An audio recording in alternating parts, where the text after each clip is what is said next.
أعوذ بالله من الشيطان الرجيم.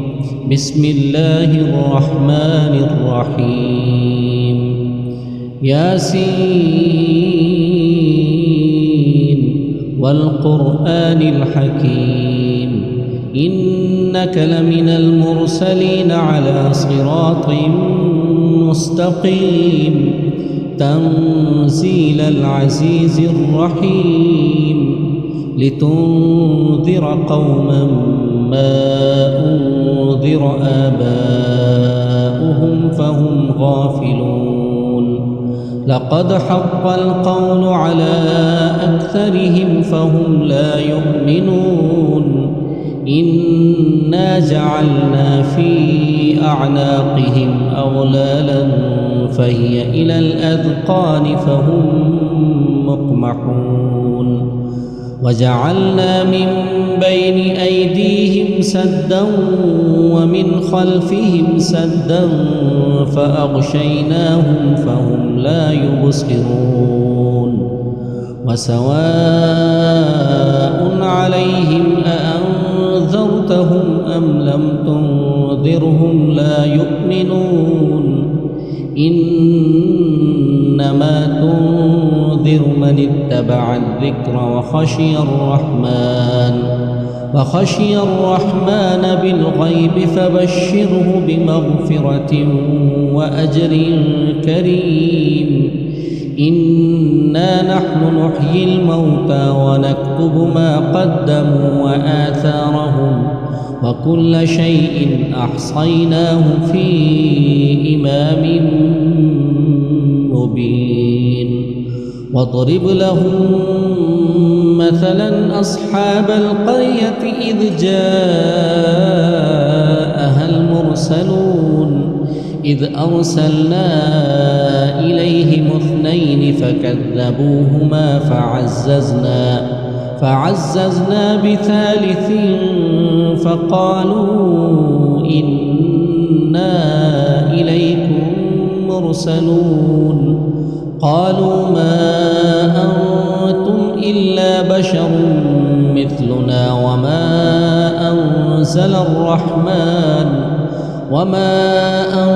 أنزل الرحمن من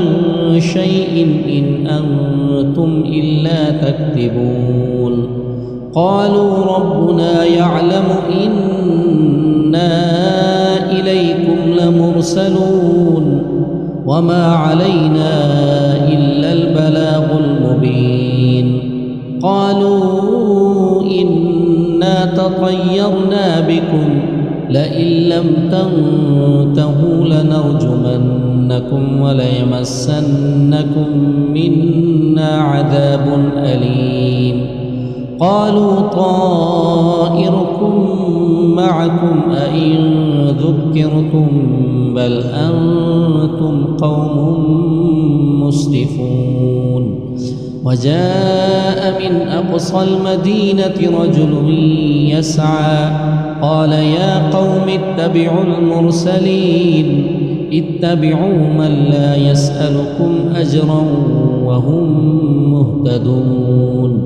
وما لي لا أعبد الذي فطرني وإليه ترجعون. أأتخذ من دونه آلهة إن يردني الرحمن بضر لا تغن عني شفاعتهم شيئا ولا ينقذون. إني إذا لفي ضلال مبين. إني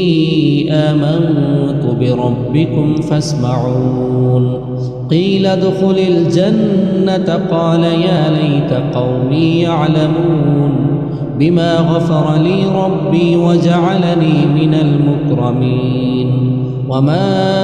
أنزلنا على قومه من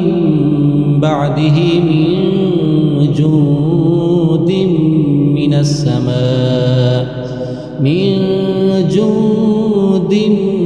من السماء وما كنا مرسلين إن كانت إلا إلا صيحة واحدة فإذا هم خامدون يا حسرة على العباد ما يأتيهم من رسول إلا كانوا به يستهزئون ألم يروا كم أهلكنا قبلهم من القرون أنهم إليهم لا يرجعون وإن كل لما جميع لدينا محضرون وآية لهم الأرض الميتة أحييناها وأخرجنا منها حبا فمنه يأكلون وجعلنا فيها جنات من نخيل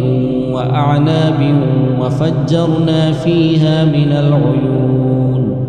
ليأكلوا من ثمره وما عملته أيديهم أفلا يشكرون سبحان الذي خلق الأزواج كلها مما تنبت الأرض ومن أنفسهم ومما لا يعلمون وآية لهم الليل نسلخ منه النهار فإذا هم مظلمون والشمس تجري لمستقر لها ذلك تقدير العزيز العليم والقمر قدرناه منازل حتى عاد كالعرجون القديم لا الشمس ينبغي لها أن تدرك القمر ولا الليل سابق النهار وكل في فلك يسبحون وآية لهم أنا حملنا ذريتهم في الفلك المشحون وخلقنا لهم من مثله ما يركبون وإن نشأ نغرقهم فلا صريخ لهم ولا هم ينقذون إلا رحمة منا ومتاعا إلى حين وإذا قيل لهم اتقوا ما بين أيديكم وما خلفكم لعلكم ترحمون وما تأتيهم من آية من آيات ربهم إلا كانوا عنها معرضين وإذا قيل لهم أنفقوا مما رزقكم الله قال الذين كفروا للذين آمنوا أنطعم من لو يشاء الله أطعمه إن أنتم إلا في ضلال مبين ويقولون متى هذا الوعد إن كنتم صادقين ما ينظرون إلا صيحة واحدة تأخذهم وهم يخصمون فلا يستطيعون توصية ولا إلى أهلهم يرجعون ونفخ في الصور فإذا هم من الأجداث إلى ربهم ينسلون قالوا يا ويلنا من بعثنا من مرقدنا هذا ما وعد الرحمن وصدق المرسلون إن كانت إلا صيحة واحدة فإذا هم جميع لدينا محضرون فاليوم لا تظلم نفس شيئا ولا تجزون إلا ما كنتم تعملون إن أصحاب الجنة اليوم في شغل فاكهون هم وأزواجهم في ظلال على الأرائك متكئون لهم فيها فاكهة ولهم ما يدعون سلام قولا من رب رحيم وامتازوا اليوم أيها المجرمون ألم أعهد إليكم يا بني آدم ألا تعبدوا الشيطان إنه لكم عدو مبين وأن اعبدوني هذا صراط مستقيم ولقد أضل منكم جبلا كثيرا أفلم تكونوا تعقلون هذه جهنم التي كنتم توعدون اصلوها اليوم بما كنتم تكفرون اليوم نختم على أفواههم وتكلمنا أيديهم وتشهد أرجلهم بما كانوا يكسبون ولو نشاء لطمسنا على أعينهم فاستبقوا الصراط فأنى يبصرون ولو نشاء لمسخناهم على مكانتهم فما استطاعوا مضيا ولا يرجعون ومن نعمره ننكسه في الخلق أفلا يعقلون وما علمناه الشعر وما ينبغي له إن هو إلا ذكر وقرآن مبين لينذر من كان حيا ويحق القول على الكافرين أولم يروا أنا خلقنا لهم مما عملت أيدينا أنعاما فهم لها مالكون وذللناها لهم فمنها ركوبهم ومنها يأكلون ولهم فيها منافع ومشارب أفلا يشكرون واتخذوا من دون الله آلهة لعلهم ينصرون لا يستطيعون نصرهم وهم لهم جند محضرون فلا يحزنك قولهم إنا نعلم ما يسرون وما يعلنون أولم ير الإنسان أنا خلقناه من نطفة فإذا هو خصيم مبين وضرب لنا مثلا ونسي خلقه قال من يحيي العظام وهي رميم قل يحييها الذي أنشأها أول مرة وهو بكل خلق عليم الذي جعل لكم من الشجر الأخضر نارا فإذا أنتم منه توقدون أوليس الذي خلق السماوات والأرض بقادر على أن يخلق مثلهم بلى وهو الخلاق العليم إنما أمره إذا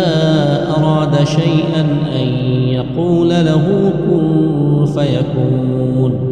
فسبحان الذي بيده ملكوت كل شيء وإليه ترجعون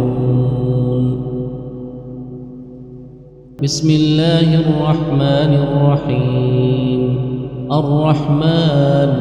علم القرآن خلق الإنسان علمه البيان الشمس والقمر بحسبان والنجم والشجر يسجدان والسماء رفعها ووضع الميزان ألا تطغوا في الميزان وأقيموا الوزن بالقسط ولا تخسروا الميزان والأرض وضعها للأنام فيها فاكهة والنخل ذات الأكمام والحب ذو العصف والريحان فبأي آلاء ربكما تكذبان خلق الإنسان من صلصال كالفخار وخلق الجان من مارج من نار فبأي آلاء ربكما تكذبان رب المشرقين ورب المغربين فبأي آلاء ربكما تكذبان مرج البحرين يلتقيان بينهما برزخ لا يبغيان فبأي آلاء ربكما تكذبان يخرج منهما اللؤلؤ والمرجان فبأي آلاء ربكما تكذبان وله الجوار المنشآت في البحر كالأعلام فبأي آلاء ربكما تكذبان كل من عليها فان ويبقى وجه ربك ذو الجلال والإكرام فبأي آلاء ربكما تكذبان يسأله من في السماوات والأرض كل يوم هو في شأن فبأي آلاء ربكما تكذبان سنفرغ لكم أيها الثقلان فبأي آلاء ربكما تكذبان يا معشر الجن والإنس إن استطعتم أن تنفذوا من أقطار السماوات والأرض فانفذوا لا تنفذون إلا بسلطان فبأي آلاء ربكما تكذبان يرسل عليكما شواظ من نار ونحاس فلا تنتصران فبأي آلاء ربكما تكذبان فإذا انشقت السماء فكانت بردة كالدهان فبأي آلاء ربكما تكذبان فيومئذ لا يسأل عن ذنبه إنس ولا جان فبأي آلاء ربكما تكذبان يعرف المجرمون بسيماهم فيؤخذ بالنواصي والأقدام فبأي آلاء ربكما تكذبان هذه جهنم التي يكذب بها المجرمون يطوفون بينها وبين حميم آن فبأي آلاء ربكما تكذبان ولمن خاف مقام ربه جنتان فبأي آلاء ربكما تكذبان ذواتا أفنان فبأي آلاء ربكما تكذبان فيهما عينان تجريان فبأي آلاء ربكما تكذبان فيهما من كل فاكهة زوجان فبأي آلاء ربكما تكذبان متكئين على فرش بطائنها من استبرق وجنى الجنتين دان فبأي آلاء ربكما تكذبان فيهن قاصرات الطرف لم يطمثهن إنس قبلهم ولا جان فبأي آلاء ربكما تكذبان كأنهن الياقوت والمرجان فبأي آلاء ربكما تكذبان هل جزاء الإحسان إلا الإحسان فبأي آلاء ربكما تكذبان ومن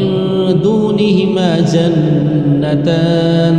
فبأي آلاء ربكما تكذبان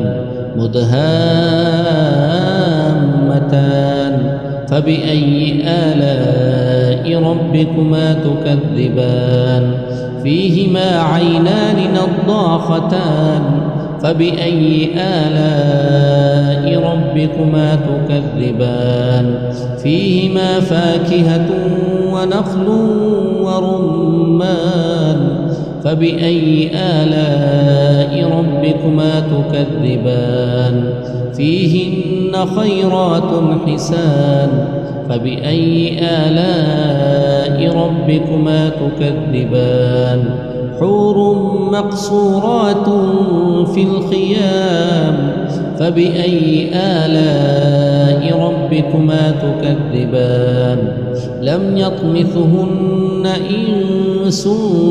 قبلهم ولا جان فبأي آلاء ربكما تكذبان متكئين على رفرف خضر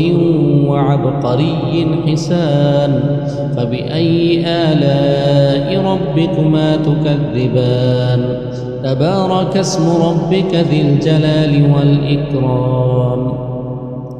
بسم الله الرحمن الرحيم إذا وقعت الواقعة ليس لوقعتها كاذبة خافضة رافعة إذا رجت الأرض رجا وبست الجبال بسا فكانت هباء منبثا وكنتم أزواجا ثلاثة فأصحاب الميمنة ما أصحاب الميمنة وأصحاب المشأمة ما أصحاب المشأمة والسابقون السابقون أولئك المقربون في جنات النعيم ثلة من الأولين وثلة من الآخرين على سرر موضونة متكئين عليها متقابلين يطوف عليهم بلدان مخلدون بأكواب وأباريق وكأس من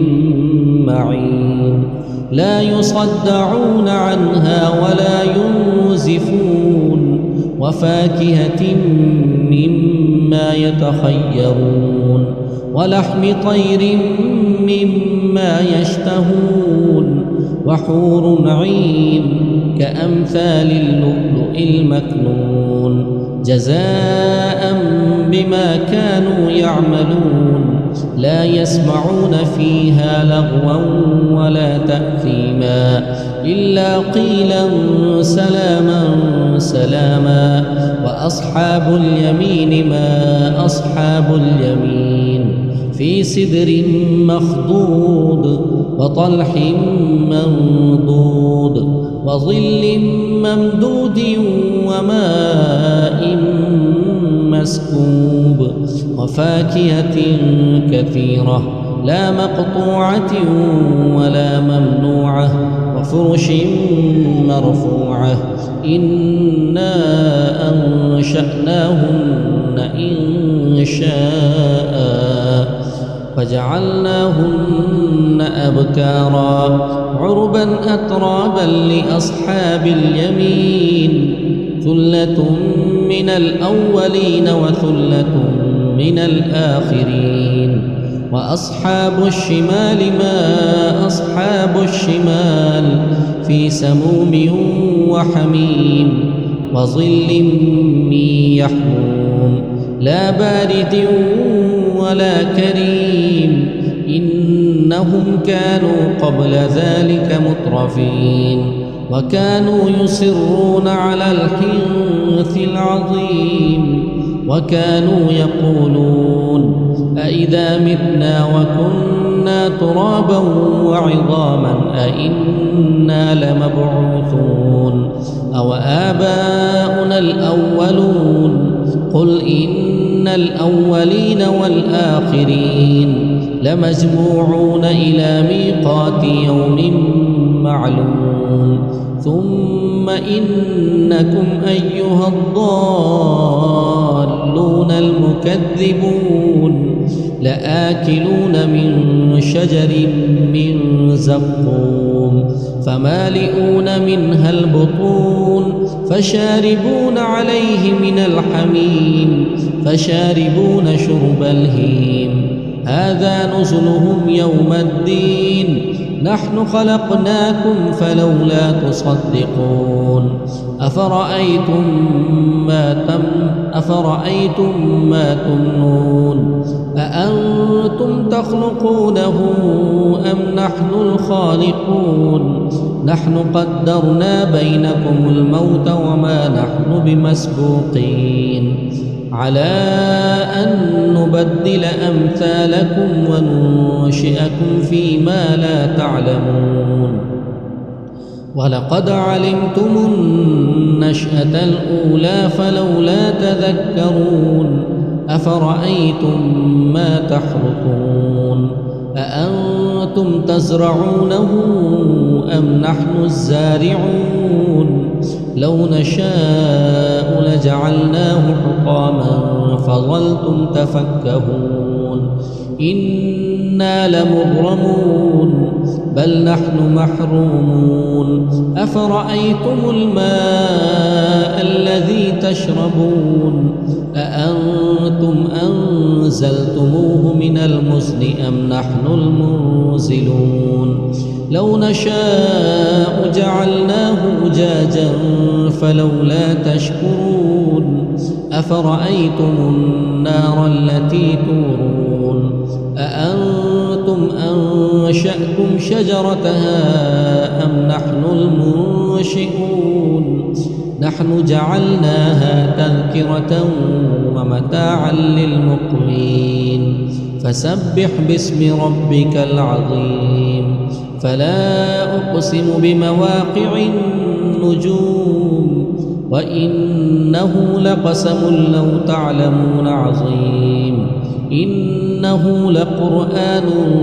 كريم في كتاب مكنون لا يمسه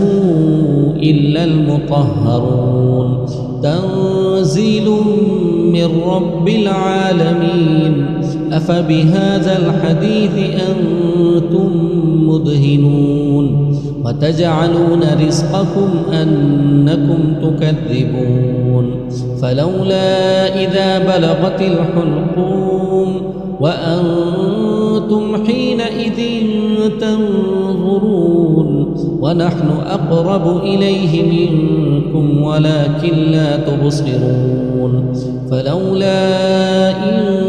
كنتم غير مدينين ترجعونها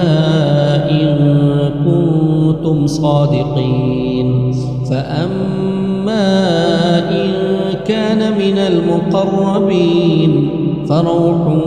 وريحان وجنة نعيم وأما إن كان من أصحاب اليمين فسلام لك من أصحاب اليمين وأما إن كان من المكذبين الضالين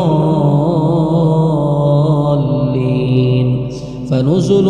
من حميم وتصلية جحيم إن هذا لهو حق اليقين فسبح باسم ربك العظيم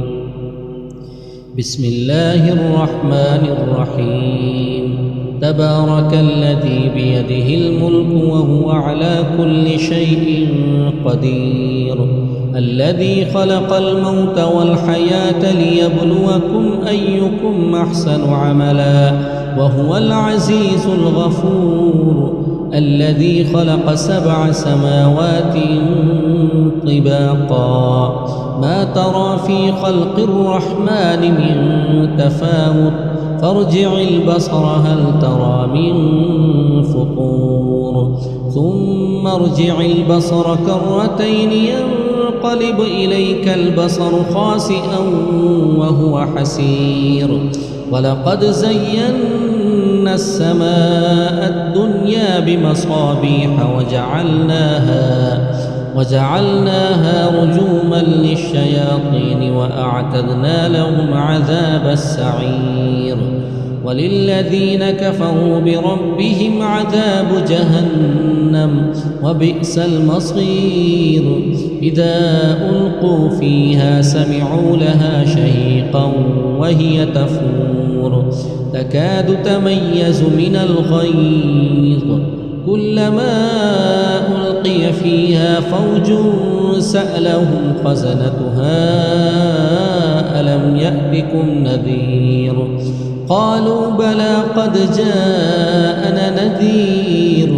فكذبنا وقلنا ما نزل الله من شيء إن أنتم إلا في ضلال كبير وقالوا لو كنا نسمع أو نعقل ما كنا في أصحاب السعير فاعترفوا بذنبهم فسحقا لأصحاب السعير إن الذين يخشون ربهم بالغيب لهم مغفرة وأجر كبير وأسروا قولكم أو اجهروا به إنه عليم بذات الصدور ألا يعلم من خلق وهو اللطيف الخبير هو الذي جعل لكم الأرض ذلولا فامشوا في مناكبها وكلوا من رزقه وإليه النشور أأمنتم من في السماء أن يخسف بكم الأرض فإذا هي تمور أم أمنتم من في السماء أن يرسل عليكم حاصبا فستعلمون كيف نذير ولقد كذب الذين من قبلهم فكيف كان نكير أولم يروا إلى الطير فوقهم صافات ويقبضن ما يمسكهن إلا الرحمن إنه بكل شيء بصير أمن هذا الذي هو جند لكم ينصركم من دون الرحمن إن الكافرون إلا في غرور أمن هذا الذي يرزقكم إن أمسك رزقه بل لجوا في عتف ونفور أفمن يمشي مكبا على وجهه أهدى أمن يمشي سويا على صراط مستقيم قل هو الذي أنشأكم وجعل لكم السمع والأبصار والأفئدة قليلا ما تشكرون قل هو الذي ذرأكم في الأرض وإليه تحشرون ويقولون متى هذا الوعد إن كنتم صادقين قل إنما العلم عند الله وإنما أنا نذير مبين فلما رأوه زلفة سيئت وجوه الذين كفروا وقيل هذا الذي كنتم به تدعون قل أرأيتم إن أهلكني الله ومن معي أو رحمنا فمن يجير الكافرين من عذاب أليم قل هو الرحمن آمنا به وعليه توكلنا فستعلمون من هو في ضلال مبين قل أرأيتم إن أصبح ماؤكم غورا فمن يأتيكم بماء معين بسم الله الرحمن الرحيم يا أيها المزمل قم الليل إلا قليلا نصفه أو انقص منه قليلا أو زد عليه ورتل القرآن ترتيلا إنا سنلقي عليك قولا ثقيلا إن ناشئة الليل هي أشد وطئا وأقوم قيلا إن لك في النهار سبحا طويلا واذكر اسم ربك وتبتل إليه تبتيلا رب المشرق والمغرب لا إله إلا هو فاتخذه وكيلا واصبر على ما يقولون واهجرهم هجرا جميلا وذرني والمكذبين أولي النعمة ومهلهم قليلا إن لدينا أنكالا وجحيما وطعاما ذا غصة وعذابا أليما يوم ترجف الأرض والجبال وكانت الجبال كثيبا مهيلا إنا أرسلنا إليكم رسولا شاهدا عليكم كما أرسلنا إلى فرعون رسولا فعصى فرعون الرسول فأخذناه أخذا وبيلا فكيف تتقون إن كفرتم يوما يجعل الولدان شيبا السماء منفطر به كان وعده مفعولا إن هذه تذكرة فمن شاء اتخذ إلى ربه سبيلا إن ربك يعلم أنك تقوم أدنى من ثلثي الليل ونصفه وثلثه وطائفة من الذين معك والله يقدر الليل والنهار علم أن لن تحصوه فتاب عليكم فاقرؤوا ما تيسر من القرآن علم أن سيكون منكم مرضى وآخرون يضربون في الأرض يبتغون من فضل الله وآخرون يقاتلون في سبيل الله فاقرؤوا ما تيسر منه وأقيموا الصلاة وآتوا الزكاة وأقرضوا الله قرضا حسنا وما تقدموا لأنفسكم من خير تجدوه عند الله هو خيرا وأعظم أجرا